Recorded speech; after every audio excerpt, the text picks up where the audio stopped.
do you see maybe in a post-pandemic environment, in a leadership environment, that there is less resistance to some of this messaging and less resistance to considering oneself as a holistic leader? And, just because the way we are working is different and people had to start bringing their whole selves to work wherever they're working, not even going to work. But do you see the message being received differently now? I think we're in a step in the right direction. Yes, the pandemic was absolutely awful, turned the world upside down. We changed, but we also in that time had Gen Z joining our workforce. We had a ton of changes all at once, and so we are moving in a direction where holistic leadership is going to be rewarded because employees don't have to put up with bad managers, bad companies. There's no reason for them to. And so as we're transitioning, you have the great recession or resignation, you have all of these things.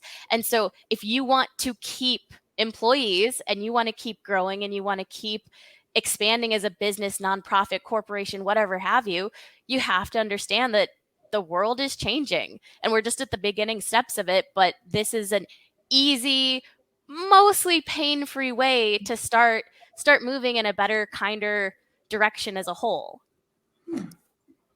That's a good thought because we did go through that horrible 2.5 years, but that did accelerate a lot of changing. Mm-hmm. If you had to give a message to a leader to say, listen, you got to be holistic about it. What's 1, 2, 3, or 5,000 things I'm just kidding. 1, 2, or 3 things that you would tell them to say, okay, think about being holistic in this way. Maybe if you do this step, it'll help you. If you do this step, it'll help you. What would you coach with that?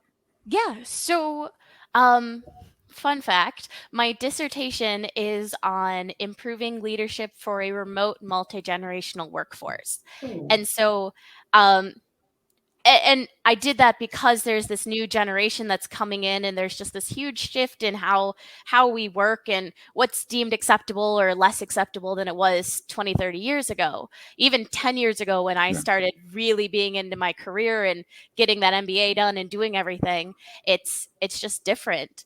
And so with that, I would tell these new leaders, you have to know each person on your team because they are all their own person. They have their own thoughts, their own feelings, their own problems, their own weekends, whatever have you, it's there. And so being a holistic leader means you can't just shoot out emails and send out assignments. You have to know the people who are reporting to you.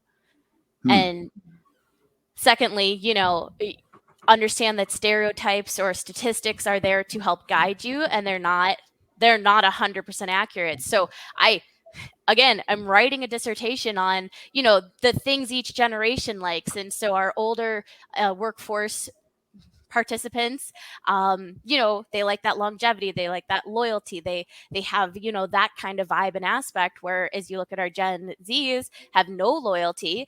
And quite frankly, some of them aren't even giving you 2 weeks notice if you've pissed them off. So it's completely different. So you have to understand that the statistics and stereotypes and however you want to call them exist for a reason, but they're not all inclusive. So you have to still refer back to step one and know each of your people. And, does my employee Raina act more like a typical, what am I, Gen Y? Gen Y, I know how old I am. But, okay, I just admitted it. I'm a Gen Y. But, does Raina act like that, or does she actually, fall a little bit closer on the other end of the spectrum? Do I have to care more about, what she did on the weekend and give her positive feedback? Is that what drives her or not? Okay. That's so interesting. I'm Gen X and nobody even knows we exist. So nothing. No, yeah, I don't even know if there is a playbook for us. There is actually. Give me my instruction and leave me alone. Right. Well, but that's also, you run into middle child syndrome, right? Because you're right there at that point where you don't really need help and hand holding. Right. And so you're not my problem child, so I kind of forget you exist. And so if if I was saying, like, looking at the numbers, like, that is something that we actually need to spend more time focusing on, is remembering that Gen X exists. And, what do we do? Does your boss know, how old are your parents? Is that something you need to start worrying about? Are they going to, start needing more help and assistance or things like that? I need to pay attention to that, because someone who's dealing with their parent in the hospital, again, is going to have a completely different Monday than someone who's coming in probably hungover. Yeah, it's different.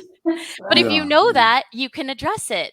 And, talking from a holistic perspective, you have to encourage them to do something besides work.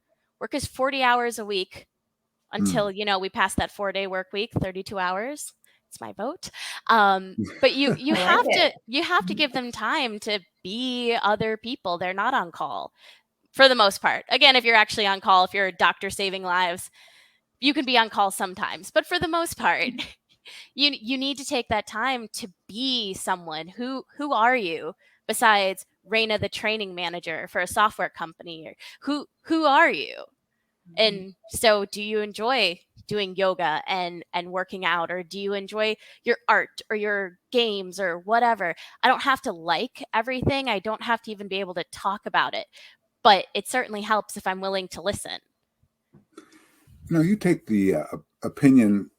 I think I look at it, and you got to coach me a little bit on this. The holistic approach also means being able to get your rest in, and doing the hard things, but the easy things as well. I think you have, let me see if I can find it real quick. Life is hard. Okay. But maybe you should try to be less hard on yourself. That falls in the holistic approach, do you think?